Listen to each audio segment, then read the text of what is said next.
Que a graça de nosso Senhor Jesus Cristo, o amor de Deus Pai e a comunhão do Espírito Santo seja com cada um de vós, agora e sempre. Amém.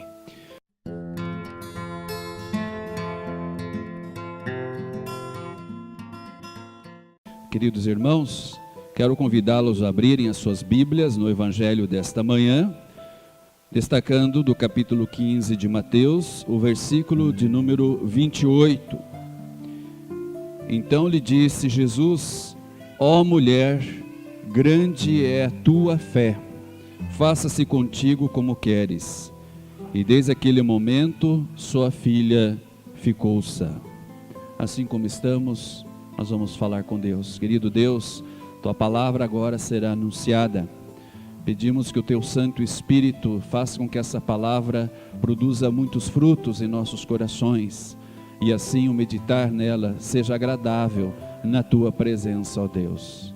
Mediante Jesus Cristo, nosso Senhor e Salvador. Amém. Queridos irmãos e irmãs, eu acho aqui que todo mundo gosta de receber elogios. Aliás, até deixa eu perguntar para vocês, essa semana alguém de vocês aqui recebeu algum elogio? Ou alguém de vocês fez algum elogio a uma outra pessoa? Olha, elogio sempre é bom, né? Evidentemente que as pessoas recebem elogios pelos mais diferentes motivos. Por exemplo, tem aquela pessoa que é muito elegante, né? Ela tem uma beleza natural bastante interessante e a pessoa diz: nossa, como você está bem hoje. Isso é um elogio. Também como a pessoa se veste, né? Tem gente que se veste muito bem, e aí a gente elogia aquela pessoa, diz: nossa, como você está bem vestido hoje, que maravilha. Também as pessoas, elas são elogiadas pela forma como elas demonstram a sua educação. Muitas vezes as crianças, quando demonstram assim, atos bonitos de educação, que são educadas, dizendo bom dia, dizendo com licença, fazendo menção de que realmente é uma criança que tem uma orientação, a atitude que ela tem, a maneira como ela se porta, diz isso e aponta para isso, e as pessoas dizem: nossa, mas que criança educada é essa que você tem, parabéns, que elogio gostoso. Tem aquelas pessoas também que são muito elogiadas pela forma como elas honram os seus compromissos, né? Tem gente assim que é de uma coisa impressionante, a forma responsável como conduz adiante os seus compromissos, né? E tem aquela pessoa também que é elogiada pela sua capacidade intelectual. Até agora, no começo da semana, os irmãos sabem, nós estivemos fazendo um curso, segunda e terça, um curso de capacitação lá em Campinas, e para minha grande surpresa, né, eu sempre fui fã do professor que dirigiu os trabalhos na segunda e terça, professor e pastor Horst Kuchenbeck, é o nome dele, e muitos anos ele anda na nossa igreja e ensinando os pastores, ensinando os membros, realmente é um mestre. E deu vontade de dizer para ele: olha, você é um cara muito inteligente, né? Ele é um cara muito de Deus mesmo, uma pessoa, um instrumento de Deus muito valioso. Elogio legal, elogio é bom. Às vezes a gente nem assume que gosta de receber elogios, mas faz parte isso da nossa vida. Aliás, se você hoje ainda não deu um elogio, quem sabe, né, ainda dá tempo de você corrigir e dizer para alguém um fator, algo nela que desperte em você o desejo de elogiá-la. E o evangelho de hoje, ele aponta para um elogio, e isso é bom, um elogio de Jesus. Esse elogio está no versículo que eu destaquei aqui, o versículo 28, quando Jesus diz assim: ó mulher, grande é a tua fé. Mas esse elogio aparece aqui apenas no final da história. E essa história que está aqui diante dos nossos olhos, ela tinha tudo para ter um final infeliz. Porque é uma história que envolve uma pessoa que originalmente não fazia parte do povo de Israel, do povo de Deus. E, portanto, segundo a concepção de alguns, não seria ela objeto, alvo do amor e da graça de Deus. O texto envolve uma mulher, uma mãe, lutando contra tudo, lutando contra todos, que foi atrás de uma bênção para sua filha. Uma bênção para a sua filha. E diz aqui o texto que a filha desta mãe, a filha desta mulher, estava horrivelmente endemoniada. E aí então, como prêmio, depois de tudo que ela enfrentou, ela recebeu de Jesus esse elogio, e não só o elogio, mas também ela recebeu de Jesus a bênção que ela buscava. Ela ouviu de Jesus: ó mulher, grande é a tua fé. E aqui está a figura de uma grande mulher, uma grande mãe, a mulher que foi elogiada por Jesus. E como eu disse na abertura da nossa conversa de hoje, para que haja elogios, há necessários motivos para tanto. E aqui o texto nos apresenta os motivos pelos quais Jesus fez este elogio a esta mulher. Qual foi o primeiro motivo que levou Jesus a fazer o elogio a esta mãe? O seu discernimento. Ou seja, logo esta mulher percebeu que o problema que havia atingido a sua filha não era um problema psicológico, e também não era um problema físico, mas sim um problema espiritual. Ela sabia quem era o inimigo que estava agindo na vida de sua filha, e que estava atrapalhando a vida de sua família. Ela tinha consciência que existia ali um inimigo real que estava conspirando contra a família dela, contra a filha dela, para destruí-la. E ela discerniu o problema. E discernindo, quer dizer, tendo a sensibilidade de realmente ali atentar para o real problema, ela também foi em busca da solução. E em se tratando de solução para um problema como esse, e ela sabendo da fama que Jesus tinha, ela foi até Jesus, ela o busca, e ela o chama de filho de Davi, que era um título popular, que era justamente, apontava para aquele que fazia milagres. E aí então ela chama Jesus de Senhor. E daí no versículo 23, nós vemos que ela se ajoelha diante do Senhor. O texto, ela começa atrás de Jesus, rogando, e termina aos pés de Jesus. Então isso aqui é importante a gente entender, que por detrás do elogio de Jesus a esta mulher, estava a capacidade que Deus deu para ela do discernimento, de ter a sensibilidade, de realmente detectar qual era o problema que estava assolando a sua filhinha e a sua família. Mas também, nós podemos dizer aqui, que o que está por detrás desse elogio de Jesus, era a determinação daquela mulher. Que mulher determinada, que mãe, que exemplo de mãe, que texto apropriado para o Dia das Mães esse, maravilhoso. Por que que Jesus elogia essa mulher pela sua determinação? Porque ela enfrentou aqui, pelo menos, 3 obstáculos, antes de ela ver o milagre de Jesus acontecendo na vida de sua filha. O primeiro obstáculo que ela teve que enfrentar aqui, foi o desprezo dos discípulos de Jesus.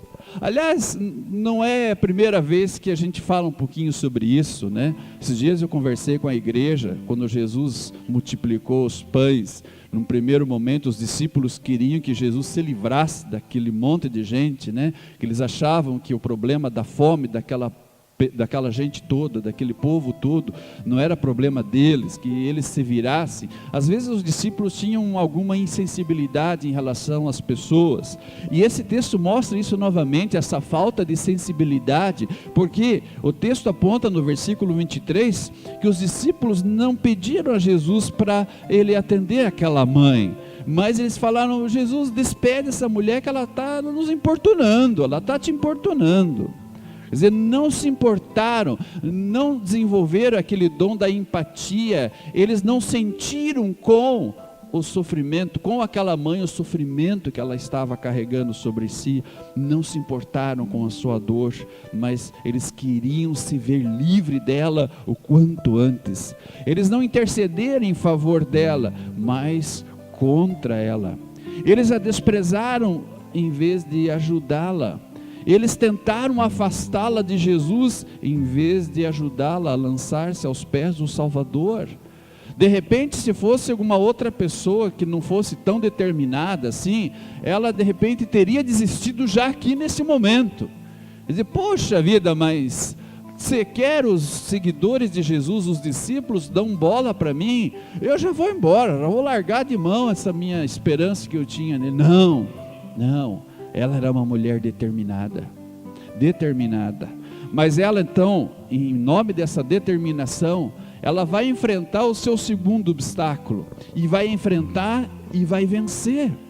O versículo 23 também fala sobre isso, né? Que é a barreira do silêncio de Jesus. Versículo 23 diz assim: Jesus, porém, não lhe respondeu palavra. Imagine, de repente você está no hospital, e você está com um filho, uma filha, sua, doente, e aí você pergunta para a pessoa assim: doutor, e daí? Como é que está a minha filha, o meu filho? O doutor, ele olha para você e segue o caminho sem responder nada. Como é que você se sentiria? E aqui o texto mostra que realmente parece que Jesus fez algo assim, demonstrando uma certa insensibilidade, porque Jesus fica em silêncio. Aliás, até eu queria dizer para vocês uma coisa assim que às vezes a gente não leva em consideração, mas há momentos em que os céus ficam em total silêncio diante do nosso clamor. Interessante isso. É mais fácil crer quando nós estamos cercados de milagres. O difícil é continuar crendo e orando pelos filhos quando os céus estão em silêncio. Quando as coisas parecem estar indo de mal a pior, e você faz a sua oração e o silêncio predomina. E o silêncio de Jesus aqui estava nesse momento predominando. Imagine, aquela mulher vai até Jesus, enfrenta o primeiro obstáculo, que era o desprezo dos discípulos. Ela consegue chegar até o mestre, faz o seu pedido, e diz o texto, Jesus não lhe respondeu palavra. Silêncio total. E daqui a pouco vai ficar bem claro por que Jesus não respondeu palavra, permaneceu em silêncio. Se fosse, quem sabe, uma pessoa não determinada, ela, mas os discípulos não me dão bola, Jesus não me responde palavra, eu vou embora, eu vou sem a graça de Deus para minha filha, largo tudo, vou para casa. Mas não. Aquela era uma mulher determinada. E aí ela enfrenta o terceiro obstáculo, a barreira da resposta negativa de Jesus. Porque é isso que Jesus faz aqui. Vejam, diz ali no versículo 24, Jesus respondeu: não fui enviado senão as ovelhas perdidas da casa de Israel. E esta mulher não fazia parte do povo de Israel. Ela morava ali nas bandas de Tiro e Sidom, moradores gentios, cidadãos gentios, quer dizer, que não faziam parte do povo de Israel. E aí então Jesus, ele acena com um não. Ele responde negativamente o pedido daquela mulher. Ele explica que ele veio primeiramente para salvar o povo eleito. E a mulher cananeia era de um outro aprisco. Disse Jesus: não fui enviado senão à casa de Israel. Palavras desanimadoras, terríveis.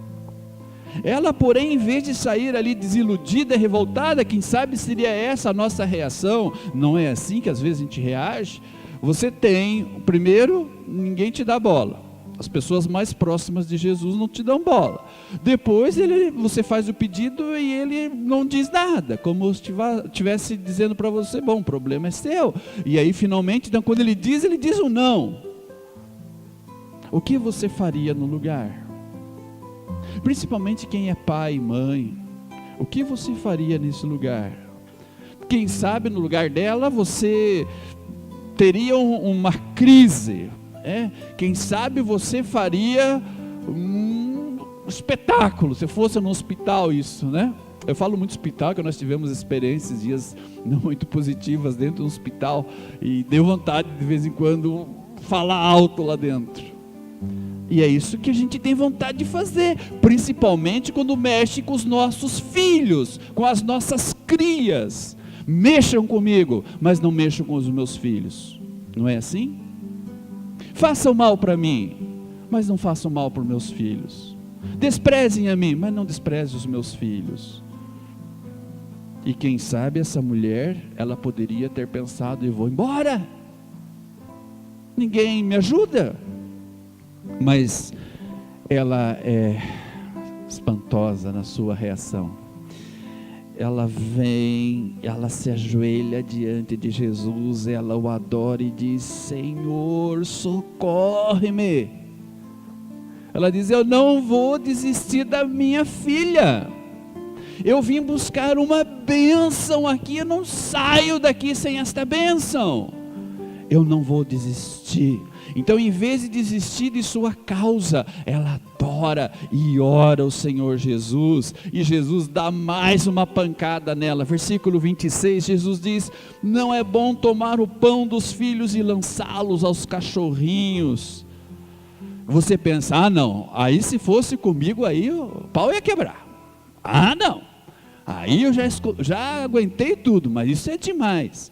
Mas esta mãe aqui, longe de ficar magoada com a comparação, ela converteu aquela palavra desalentadora em otimismo. Ela disse assim: os cachorrinhos comem das migalhas que caem das mesas dos seus donos. As migalhas da graça divina seriam suficientes para resolver o seu problema. Ela está dizendo: eu me contento então. Tá bom, eu sou um cachorrinho, eu me contento com as migalhas que caem da tua mesa. Elas são suficientes para resolver o meu problema. E com essa palavra, então, transforma a derrota em vitória. Ela buscou o milagre da libertação da filha, antes que isso representasse, ainda que isso representasse apenas migalhas da graça. Quem sabe você até se pergunte: mas pastor, por que Jesus agiu assim, né? Por que Jesus agiu com aparente frieza junto a essa mãe? Por quê? Não poderiam as coisas ser um pouco mais fáceis? Mas o que a gente percebe é que ao longo da história bíblica, a história do povo de Deus, muitas vezes Deus, ele aparentemente tratou os problemas do seu povo com frieza, para despertar nas pessoas uma fé robusta. Deus fez assim em muitas épocas. Olha aqui, por exemplo, essa situação que eu quero colocar aqui para vocês. Abraão. Quantos anos Abraão tinha quando Deus disse para ele que ele seria pai de uma numerosa multidão? Abraão, ele tinha 75 anos. Queridos irmãos, 75 anos, quem já está nessa idade, não está pensando muito já em filho, né? E aí Abraão, ele tinha 75 anos, quando ele disse: Abraão, você vai ser pai.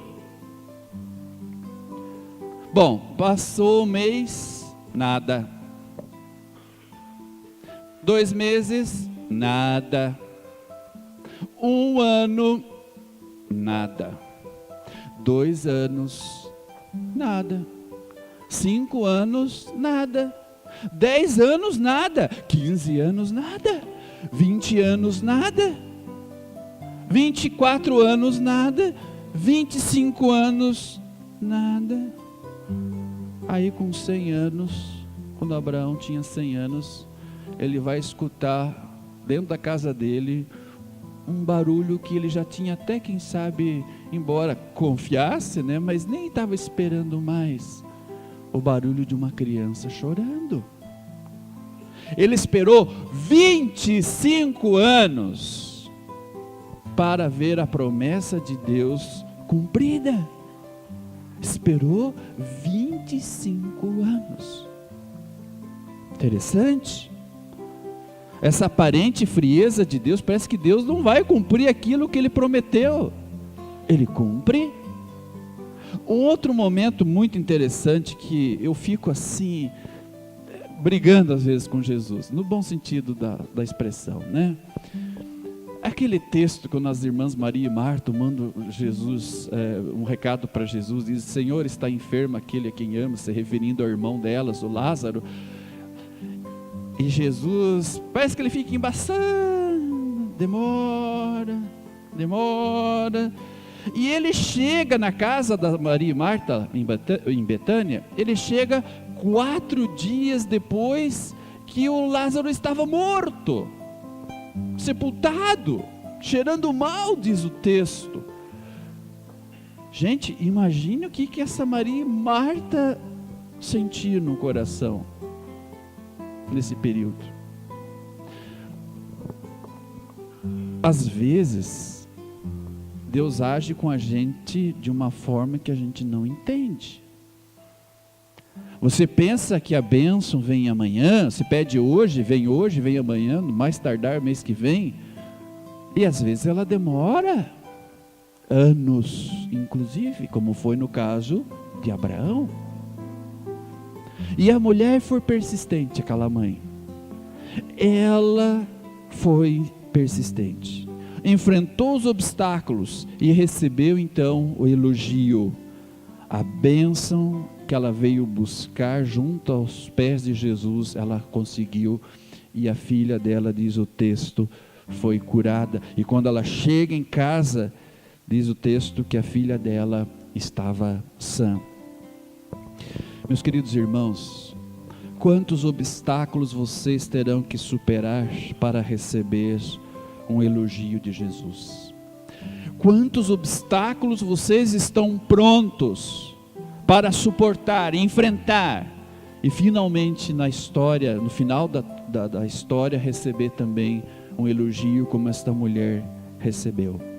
Você está pronto, você está pronta para enfrentar esses obstáculos, sem arredar pé da sua fé, da sua confiança, esperança em Jesus? Você está pronto para enfrentar esses obstáculos, mesmo quando aparentemente Jesus não estiver dando bola para você, em silêncio total e absoluto, não respondendo de imediato a tua oração?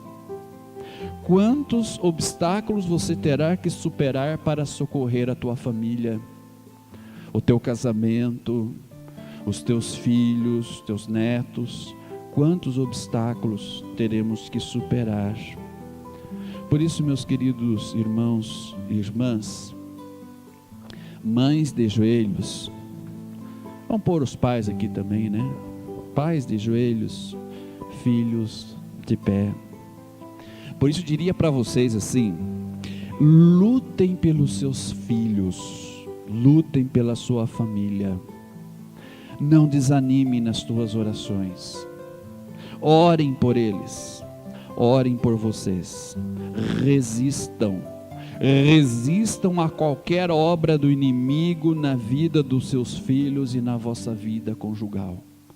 Meus queridos irmãos e irmãs, não descansem até virem salva a vossa família, o vosso casamento, os vossos filhos, porque dentro do seu lar, dentro da sua casa, há um inimigo que trama diariamente para destruir aquilo que Deus constrói, e a família é a primeira instituição que Deus coloca aqui na terra, porque a família é coisa boa. Deus fez a família, formou a família, e o diabo, nosso maior inimigo, ele não descansa enquanto ele não destruir o teu casamento, enquanto ele não destruir a vida dos teus filhos, enquanto ele não colocar os teus filhos no caminho da perdição, no caminho das drogas, no caminho dos vícios, no caminho do distanciamento de Deus, ele não vai sossegar. Por isso que você não deve desistir jamais. Talvez algum familiar teu esteja perdido fora, ou até, quem sabe, dentro da igreja, levando uma vida totalmente contrária aos desígnios de Deus. Se esse é o caso, não desanime. Não desanime. Receba de Jesus também um elogio. E esse elogio só vai acontecer porque Jesus, na sua graça, vai te capacitar a superar os obstáculos que você precisa superar. É pela graça de Deus que essa mulher, sem a graça de Deus, essa mulher do texto de hoje não teria a força que teve, a fé que teve para ir ao encontro da bênção para a filha dela. E a gente também, meus queridos irmãos e irmãs, se não for a graça de Deus nos movendo nesta fé, nos levando e nos mantendo nesta fé em Cristo, apesar da sua aparente, digamos assim, rejeição ao que nós estamos pedindo, mas continue na fé, derrame-se aos pés do Senhor, não saia dali, não saia dos pés do Salvador Jesus, até você receber o triunfo da parte de Deus pela fé. Não desista, espere o tempo que tiver, ore o tempo que tiver de orar, valerá a pena, porque é isso que Deus espera dos seus filhos, que realmente também no final da história que vocês estão vivendo, vocês também possam ter um final tão feliz, e que pela graça de Deus, que moveu aquela mulher a persistir na fé,